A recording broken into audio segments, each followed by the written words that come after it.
Conformément aux us et coutumes de la tradition Luango, Bouali, la capitale du royaume Luango, a vibré au rythme de l'intronisation de Moué Fouti Luemba François, le successeur de Moué Makosso Kante, décédé le 23 décembre 2020. Désigné par les familles royales Bouvandi, Nkata, Kondi de Luango et toutes ses 8 composantes, Moué Fouti Luemba François est le 18e roi Luango après plus de 2 ans sans roi.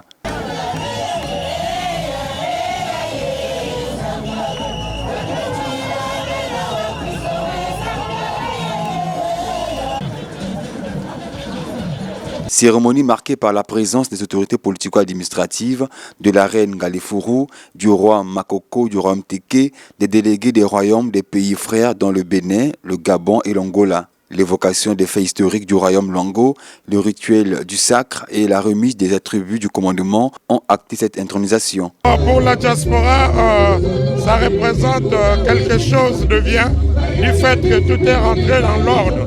Parce qu'avant, il y avait toute la confusion et tout le monde parlait de gauche à droite.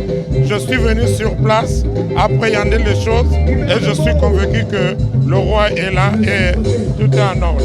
D'abord, il faut commencer par tous les peuples africains de ne pas négliger la culture parce que c'est notre origine, c'est notre culture. Le message que je peux donner, adressé au nouveau roi, un chef du village ne voit jamais le diable. Cette intronisation vient de mettre fin aux polémiques et aux conflits qui régnaient autour de la succession au trône après celle de Tati Jean-Christophe dit Mouépiken intervenu le 8 juillet dernier a laissé entendre Anatole Koulibaly Makosso, Premier ministre, chef du gouvernement. Je pense qu'ils se sont engagés dans un processus de construction d'unité, de sorte que dans ces contradictions qui ont émergé, elles se terminent sans triomphalisme des uns, sans défaitisme des autres. Et c'est ce travail qui mérite d'être poursuivi pour que la paix se consolide. 18e roi de Luango, Moué Fouti Luemba François, est appelé à exercer les pouvoirs traditionnels en vue de préserver les valeurs culturelles du royaume Luango.